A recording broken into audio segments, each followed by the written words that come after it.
There's a lot that you can find while exploring tunnels, some stuff you don't want to find while exploring tunnels.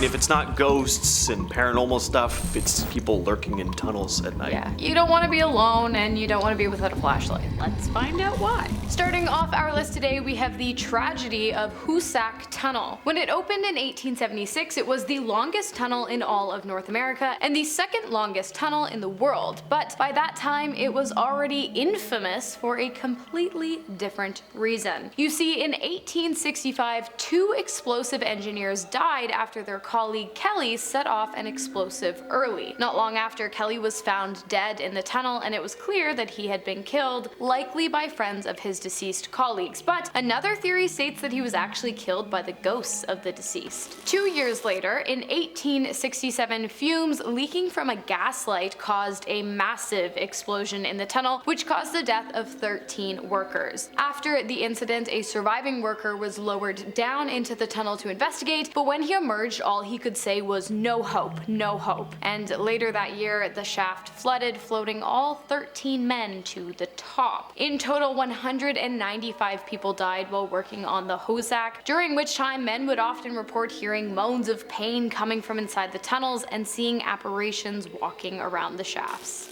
Next, we have Eaton Tunnel in Kentucky, a tunnel where people claim to see a mysterious green orb as well as other strange phenomena. The tunnel was built in 1911, and over the years, some dark stuff has happened. One tragic accident happened when the tunnel was being built. A man was trying to thaw a stick of dynamite that had frozen near a fire. You can guess how that went. Some folks say they've seen the ghost of the man who died in that dynamite accident. Others talk about a rock climber who fell to his death while climbing nearby cliffs. And then there's the eerie stuff people claim to witness around the tunnel. Like I mentioned, some say they've seen a strange green orb floating at the entrance on certain nights, and there are reports of disembodied moaning sounds coming from the depths of the tunnel. Next on our list today, we have the Screaming Tunnel, located in Niagara Falls. It's the final resting place of a young woman who died after being set on fire. How she became ignited, however, is up for debate. Some people believe that one evening her home, located near the tunnel, went up in flames. She tried to run before getting caught up in the fire, but by then her clothes were already in flames, and she just made it to the tunnel before collapsing and burning to death. In another version, however, the story goes that she was deliberately set on fire by her father during one of his regular fits of rage. And of course, the final version tells of how the young woman was forcibly violated and then burned alive inside the tunnel to keep her quiet and to hide the evidence. However she got there, she did, and it seems as though she never left. It is said that if you stand directly in the center of the tunnel and light a match, you will be able to hear the young woman's dying screams echoing off the walls. Alright, with Hannah mentioning the Screaming Tunnel, I had to tell my own story about the Screaming Tunnel. I've been there.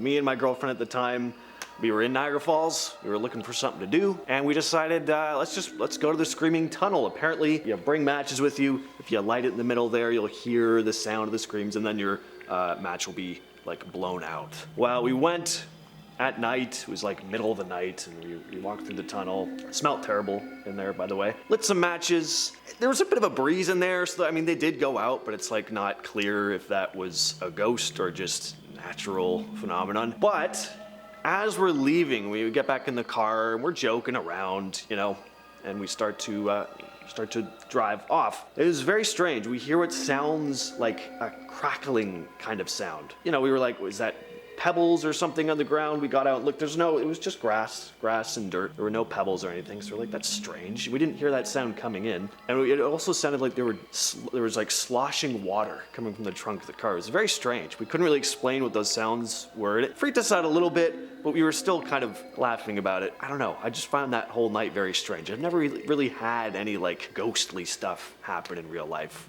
That might be the closest. Anyway. Next up, we have Churchill Tunnel, which originally opened in 1873, but it closed soon after in 1902. In the 1920s, however, plans to reopen the tunnel were put forth and approved, pending renovations, but the tunnel never actually reopened, as in 1925, while reinforcing the tunnel's roof, it collapsed on the workmen and the locomotive they had been using to maneuver through the tunnel at the time. Not only that, but the collapse caused steam to spray from the boiler of the train, scalding the workers and thwarting their chances of escape. Well, most of their chances. One man, the train's fireman, was able to crawl out of the tunnel, but he later died in the hospital of his injuries. The driver of the train was found dead 8 days later, badly burnt with a lever jammed into his chest. The rest of the men were never found and are believed to still be buried in the tunnel along with the train to this day. Those who stand at either entrance of the tunnel, which has since been filled up with sand and concrete to keep people from going in, have reported hearing the pleading screams of the deceased workers yelling, "Get me out," along with digging sounds and the screeching of train wheels. Belchen Tunnel in Switzerland opened in 1966, but in the early 80s, all these reports started coming in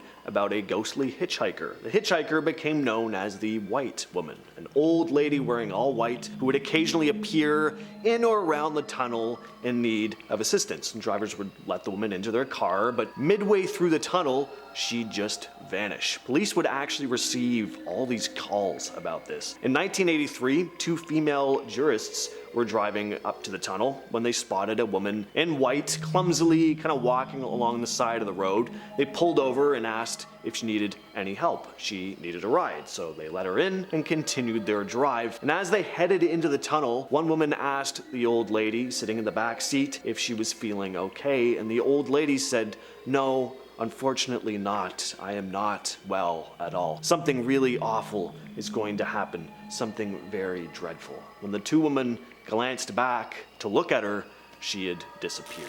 Next on the list, we've got Sensabaugh Tunnel in Tennessee, which was built as part of a road in the early 1920s. The tunnel was named after Ed Sensabaugh, who owned the land it was built on. Unfortunately, soon after the construction of the tunnel, Ed's daughter was found dead inside its walls. Many people believed that she was dumped there by Ed himself, who killed his daughter before going on to torment the rest of his family. But friends of Ed have told a different story. They claimed that Ed had brought a homeless man into his life as an act of charity, and even let the man live in his family home. But one night, Ed caught the man stealing and confronted him with a handheld weapon. You guys know what I mean. The homeless man grabbed Ed's daughter and used her as a shield to escape. After getting away, he drowned her in the tunnel. Much like the woman who died by fire in the Scream Tunnel in Niagara, it doesn't really matter how she got there. What matters is the fact that she never left. Locals say that if you switch off your car while driving through the tunnel, oftentimes you won't be able to turn it back on, and instead you will be met with the sound of footsteps creeping up behind you. There are 3 tunnels on Gold Camp Road in Colorado, all said to be haunted by rail workers who died in accidents back in the day. Along with that though, there's also an urban legend about a tragic accident that happened in Tunnel 3. So in 1987, a school bus was driving through the tunnel when it collapsed, killing everyone inside. It's said that on some nights you can hear the sounds of ghostly laughter echoing from the first and second tunnels, but if you stand close to Tunnel 3, you'll hear ghastly screams. Some even say when they drive through Tunnel 3 at night, they exit with mysterious